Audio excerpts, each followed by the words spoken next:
Afternoon.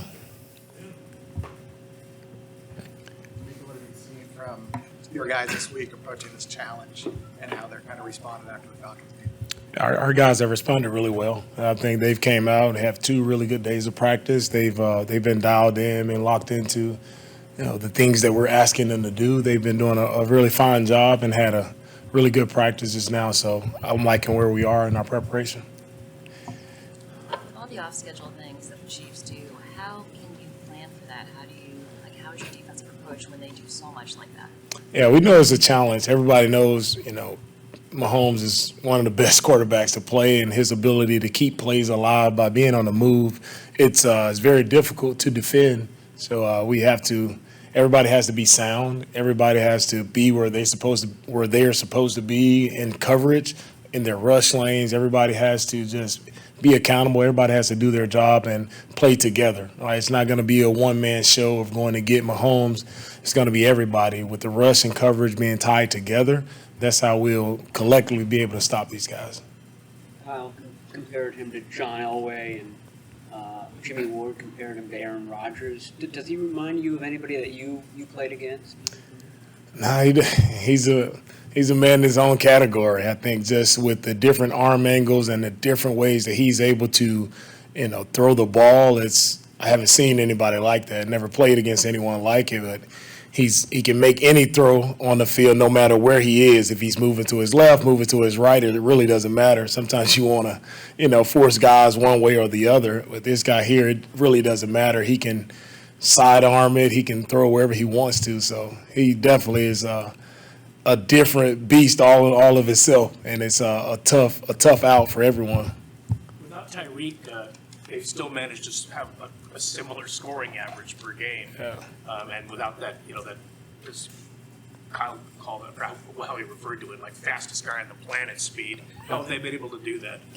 Yeah, it's still, right, that offense is still able to generate just because of the details and what they do in their offensive scheme. I think everybody is very well coached. They're detailed in their approach, and guys find a way to get open, right? It definitely is different with Tyreek, not seeing him out there with that speed, but you still have, 17, 11. These guys still have speed to stretch the field. So just because they don't have Tyreek, we still have problems. They are a tough matchup all across the board with their receivers, the tight end position, the running back.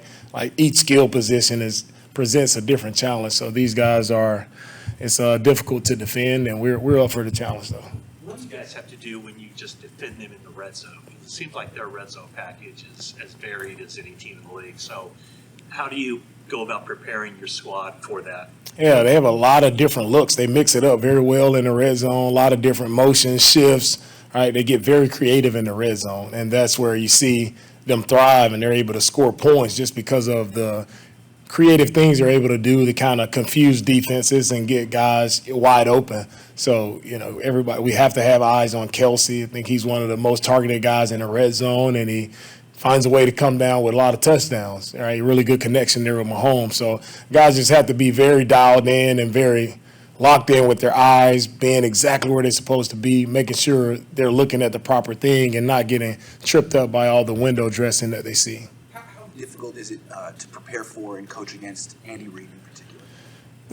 It's different because they're sound. That's one thing Andy has always been. He's always been, a master of the details, the finest details. I know Andy is covering those things. So that's what makes them stand out amongst other teams. Everything, every position, every step of the route, the angle with the footwork, or how they're running their routes with the precision of the running game, the targeting of everything is going to be done with details. That's one thing I always remember, right? Being with Coach Reid for 1 year, he was all about, the details and the precision of every single rep. Did you ever sit in any offensive meetings? No, I never sat in an offensive meeting, but he would come over and he would coach defense too. Like as a head coach, he was a very smart coach. He knows it all. So he even coached us as defensive players of how tight ends are trying to attack your leverage. What are they trying to do to get your pad level up? Like I remember him one day just coming over, just coaching us up, myself and Michael Kendricks, just on right? This is what a tight end is trying to do to you. So this is how you defend it. So he's just very well thought out from that prospect as a head coach, for him to take the time to come over and coach defense. And you know he has the offense down pat, but he's just all around. He knows it all. Very respected, great coach in this league. When you think of the Super Bowl loss to the Chiefs, is there what specific memory or play might pop to mind to you? A lot of plays popping in mind. It's just a lot of plays, just disappointing, right? Watching that game again, it's just disappointing from a lot of different plays that we've seen. Like being in the position we were in, right? It's difficult to go back and watch it. But it's past us now. It happened. Like we have to move forward, and we're here now and seeing where this team, can build and move forward. But it's kind of, one hand is cool to go back and watch it and see, how close we were in that moment. And it also, provides a burst like, man, like owning all of the little details of what your job and what you have to do and being on it, right, for 4 quarters, just go back and seeing like that's what it takes to win games, right? We have to be locked in for complete 4 quarters. And that's what it reminded me of going back and watching it. Did you watch it before this week? No, that was been a couple years ago, so I haven't played the Chiefs since then. So it's my first time watching it since last time. Already being down Mosley, and should Looney not be able to go on Sunday, just how much confidence do you have in the younger guys to be able to step in there? Whoever's out there, they have to play, right? Of course, we would love to have our guys out there, love to have our starters, but that's what the league is, right? It's always about adjusting. It's never quite how you want it with injuries, and that's all across the league. It's not our team. It's all teams deal with those things, so you have to make the best of what you have. And with that, it's a great opportunity for backup guys, right? They have to see it as, man, this is my opportunity to go shine. And are they ready for that challenge? Are they going to step up to the plate and make plays? You really don't know until young guys are thrust into that moment. And that's where you see some guys rise up and play big, and they just have to go out and play, and you see where they are. It's going to be some growing pains with the young guys out there, but hopefully we can weather that, and those guys can make some big plays for us. With Jimmie Ward in the club that he's got on his hand, obviously it's not your decision for him to be cleared, but if he does get cleared, do you have to take into account that in terms of how you use him or anything like that? With the club, I just trust Jimmie that whatever he's able to do, whatever he's comfortable with handling, like I trust Jimmie. Jimmie's played a lot of ball, and he feels comfortable to go out with that club, and whatever he's able to do and he's comfortable, like we can roll with it, right? I know the type of playmaker that Jimmie is, right? With a club, without a club, I know the presence that he brings, the playmaking ability that he brings to our defense. So having him out there is just going to be, if we can have him out there, that'll be a huge lift for us defensively. The 2012 49ers are going to be here this weekend for the game. When you were an Eagle, you played the Niners, and that game you played 83 snaps. Whew. Do you remember that game at all, playing the Harbaugh Niners? I think that was my first time. I think that was the first. Was it the first year of the stadium being open? Yeah, I think Frank Gore was playing. So I remember a few plays from that game. A few tough tackles versus Frank Gore. One thing I remember from that game is the Niners just very tough team, tough physical team, hard-nosed team. That's one thing I do remember, from that game. And it's one thing that just the organization that it's always been about, just a toughness, and it's also about championships, right? And that's what this organization is about. And I'm just happy to be a part of this organization and the rich history that they have, right? And it's fun. You remind me just being able to play here in this stadium and now coach here. It's special how everything just comes back, full circle. How did Mike look out there today? Mike was out there doing, he looked normal to me. Everything looked normal. How's Trent Williams looking? Like Trent Williams, which is a good thing. Sorry, they both look good and I don't want to be short. They both look good. They're doing a good job. They're doing what they've always done. They look pretty good. The challenge that your interior guys have with Chris Jones. Yeah, it seems like week after week, and I think that's the way it is. There's always going to be, all of their players are really good players. Don't look past Frank Clark, don't look past the other guys, but, they all do a good job. Chris Jones is another great challenge. We had last week 97 from Atlanta. Before that, we had the guy from the Rams, Aaron Donald. Every week there's going to be somebody that's going to be a challenge for the interior guys. So we have to work really, really hard at all the details and the things we need to do within each protection to be able to protect the quarterback and do a good job for him. So he's a load, man. He's a big, strong, physical guy that when he wants to can be an absolute game wrecker. Is there a silver lining in that you've had game plans where you zeroed in on one guy in the interior so that these young guys won't, they know what to do? Correct, exactly. There has been a plan that when you have a great edge rusher, a great inside player, there's always a thought in how you tweak things to just kind of help make sure that guy isn't. You try to, like I've said before, you're just trying to make sure that it doesn't get out of control, and you can take care of them a little bit better than say if you didn't make any adjustments at all. Is your line still, the starting unit, is it still kind of a work in progress, or do you feel like you have the 5 guys there? Just thinking about Brunskill and Brendel. Is there an opportunity there for Brunskill to take that starting job, or how do you view it at this point? Right now, I think our starting 5 guys, if Mike's back in the lineup and Trent's back in the lineup, I think they're doing pretty well. I don't think anybody can rest. We still have some good, talented players in behind them when Colton comes back, and then when you do have Jalen there, and obviously Dan does a really good job. They're all there and ready to go. And if at any time a guy starts to slip up or struggle a little bit, there's always the opportunity. We don't have many guys, but probably the left tackle. I think Aaron Banks is starting to put himself in that position where he's got a position, as has Mike. But I think the other guys have to keep.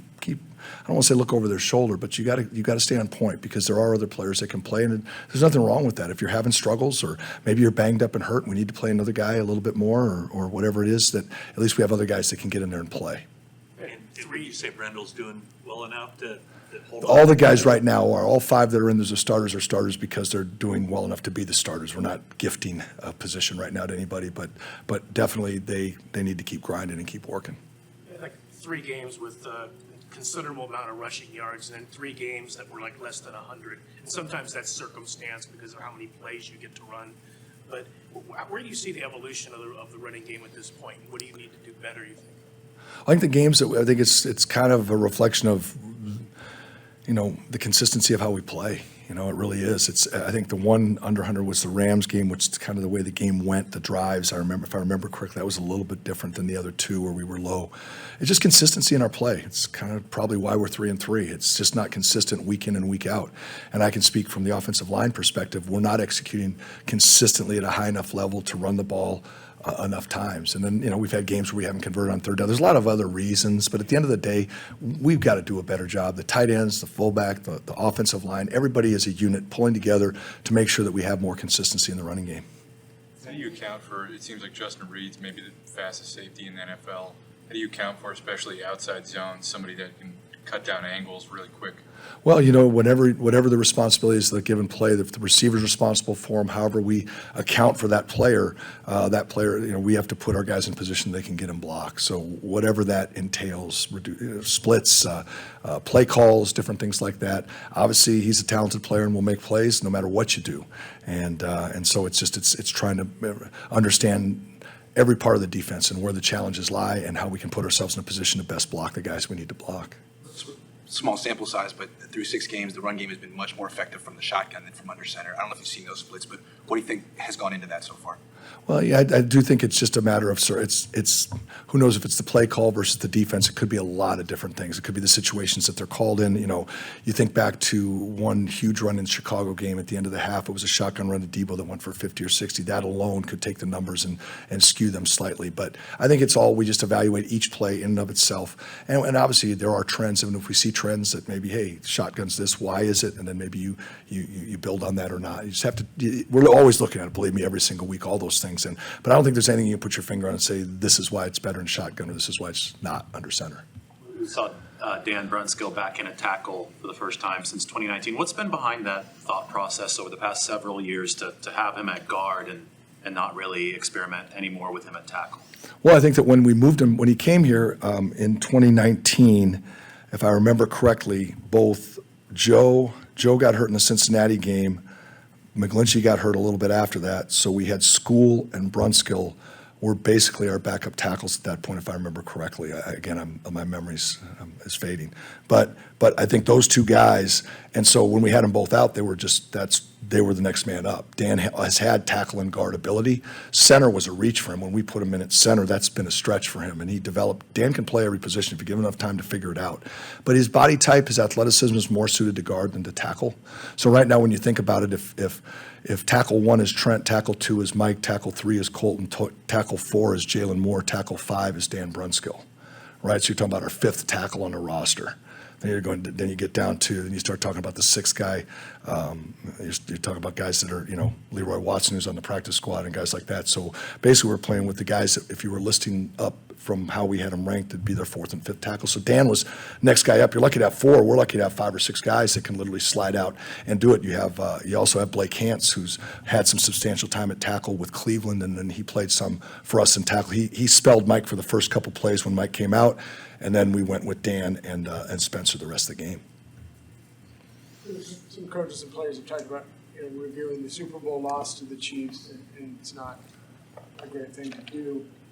Is it been more clinical in watching that, or do people actually comment like, crap, that play sucks? No, there's a play or two, like, you get the ball back at the end of the game and you see certain plays, but there's always plays in every game when you look back. Whenever you go back and watch a game of yourself, we'll go back and look at, I think we play the Rams next week, and I think we'll go back and look at the first game. You look at all the games. You go back at that championship game and your stomach sinks when you think about, gosh, here was this opportunity. It happens all the time when you watch yourself against a previous opponent. It doesn't matter what the year, what the game, everything else. Obviously, the Super Bowl is a bigger stage and a pretty big game, but I think that definitely it happens all the time. But most of it now is you get in the grind of these seasons and the hours you spend. There's time for emotion, but there's mostly time for, let's just get the work done. Let's see what we have to do. How are we best going to attack this team? Finding clips of film that can help your guys play a little bit better. Watching how Chris Jones did things against us then, or the things that we can take from that to help us, or just all sorts of things you're trying to pile together to piece something together for your guys to help them play better, help the offense to play better. In terms of your rookie running backs, is the biggest hurdle for them just learning the scheme? Yeah, it's part of it's the scheme, and part of it is just inserting yourself as the best runner. It's not just, well, am I good at pass protection? Do I understand all the things? And that's a learning curve that can take years for guys to really master and own, which is part of it. But the other part of it is when you watch them in practice, are they hitting the holes? Do they understand the concepts? Do they understand what this play is trying to accomplish? It's more than just run like heck and get yards. There's more to it than that. There's setting up blockers. You can set up blockers to get yourself anything from a 4-yard gain can become a 20-yard gain if you just learn how to press a little bit more, set your receiver up, and then hit the hole. And all those things in college, they really don't apply as much. So there's parts of it that are that, as well as the learning curve. They're being coached really well. The guys are learning as fast as they can. And then, as I've stated in here a number of times, getting opportunities in games are where the real reps occur. And until you're ready, until you get in the game, until you actually are operating in that situation, it's hard to develop and as fast as you might need to. And inconsistencies, is there anything that you can put your finger on as far as what's causing the inconsistencies? Is it just across the board, small mistakes here and there? Yep, it's inconsistent in the inconsistencies. There's a lot of different things. No, there's just a lot. You can put your finger. It's every given play, right? For example, on a certain play, it could be the most basic thing. If Aaron Banks towards the end of the game does one thing a little bit different on a linebacker, the play breaks out the backside and it might be a 25-yard run. Now all of a sudden you have 100 yards in the game instead of 80 or whatever. I don't even know what the numbers were for the game, right? There's another run in the game where we miss a down block, and if we get the one down block, right? It's as always, when you don't have success, it's usually just a bunch of little things that kind of add up, and then pretty soon the sum of the whole is just not good enough. Some of the parts isn't good enough. And that's kind of what happens when you're not having success. It's one guy here, it's one guy there. It's not this overriding thing of, it's just not good enough. It's just a little bit here and there off. It's the other team playing well. It's us not playing as well or whatever each play. But each play kind of stands alone. Maintain faith and confidence that you will get rid of, one little thing each week? We just keep working. That's the part of the NFL season that I think is I love. I love the season. I think the season's the greatest time because you have you get to put your stuff out there on tape and it's live and it's real. And when we're doing OTAs and we're doing training camp against each other, when it's preseason, it's pretend. Now it's real. It's under the scrutiny, the pressure of the whole world seeing what you're doing on a daily basis, people circling you, pointing you out, and now how are you going to develop in these pressure situations? And that's how you really find out what you're made of and what kind of football player and what kind of football team you have. So I don't worry about it. I actually welcome it because that's when you have a chance to get better. That's when you actually get to get a guy and say, hey, listen, dude, this is what we need to do to improve. And now we can really work on these things. And if the guy has the ability and the guy has the grit and the grind, he's going to get it done, right? That's part of the process. And then you find out we're 3-3 right now, 11 games left, right? I think they're going to let us play 11 more. So we get 11 more games here. And when we get those games, now we're going to get to see what we're made of. And that's the challenge every year. And every year's different. It doesn't matter if it was, I coached Joe Staley in 2008, 2009, 2015, and I was back here again in 2019. Right, 3 different times, 4 different seasons in my career, and every season was a different challenge, a different set of things that came up with him that put us in a situation where, how to coach that guy. Every guy's the same way. I've coached Trent Williams for so many years, but some practices, it's like, hey, Trent, we're working on this today. This seems to be something that's creeping into your game. Or Spencer Burford, you made great progress here. Let's make sure that doesn't go back. So do I worry? It's the season. It's what happens. And then all of a sudden, these moving parts, you start throwing different guys in there. You're like, okay, now I got a new set of problems or situations to work with. But that's what makes it fun. It's why it's not just going and punching the clock every day and flipping burgers. You're working with people. You're operating with guys that are human beings, that are laid on the line, that are competing at a high level, and you got an opportunity to help them, to build together as a team, to grow as a team, to watch our offense excel and do better every single week. That's the challenge. The hard part is, people, when you're having inconsistencies, well, which one are we? Are we good? Are we bad? What are we? And it's like, no, just keep working, and we'll see what we are. At the end, that's what really matters. And every week you get a test to see where you stand, to see where you are. And that's awesome, right? You get 6 days to work as hard as you can. On the 7th day, boom, how'd you do? You lost. It wasn't good enough, man. We got to come back the next week, pick ourselves up, get to freaking work, and let's go see what we can do. So that's what I love about this thing. So no, not at all. And regardless of who it is, it's sometimes even more fun when you have the challenge of all of a sudden I'm looking on the sideline and Nick Zakel's standing next to me. I'm like, okay, Nick, whoever gets hurt, you're going in, and whatever happens. We'll shuffle the deck and see how it goes, and let's go try and win this game in the fourth quarter. And that's what makes it kind of cool. How are defenses more prepared against Debo this year, and what are you seeing from him in terms of his hunger to kind of get moving again in the run game? Well, I think it's like with when a lot of runs are going. I think that there's more opportunities to insert Debo when we've had limited opportunities, whether it be we've had some opportunities where we didn't convert on 3rd down. I'm not blaming anything on that. We got to do a better job running the ball in the game. There's other things. This past week there just weren't the opportunities. So all of a sudden there just isn't the ops. Then you get one and it doesn't go. You get another one, it goes. So it's a hit or miss thing with him right now. I don't think it's that they're defending Debo any differently. We're putting him in very similar situations, and there's opportunities there. Some have been missed by him. There's specific games I can think of. Others have been we haven't executed properly for him. Thanks, Coach. The 2012 team is coming in. Frank Gore was part of that group. Obviously, one of the best running backs that the Niners have had. What is it about his game that was so special? I was fortunate enough to be with Frank in 2008 and 2009, and I was there a game against Seattle in Candlestick where Frank had 2 75 and an 80-yard run, 2 really big runs in that game, which was really cool to watch. Frank had some of the best vision. You'd run power, and Frank was a great power runner, and there might be literally the width of this podium of a hole, and Frank had the patience to wait on that thing, and then all of a sudden he'd press it, and it would open, and he'd hit it. Most guys would say that's not a hole. Frank could see it and be able to hit that hole and go. Frank's vision, and then Frank was just tenacious about running the football. He was not going to be denied. He had great vision. He had great stamina. He had great power. His will to win and be successful. Frank was just awesome. So it's all the things combined in here. Plus, I just thought it was a tremendous vision thing is what I saw and what I see in every really good back.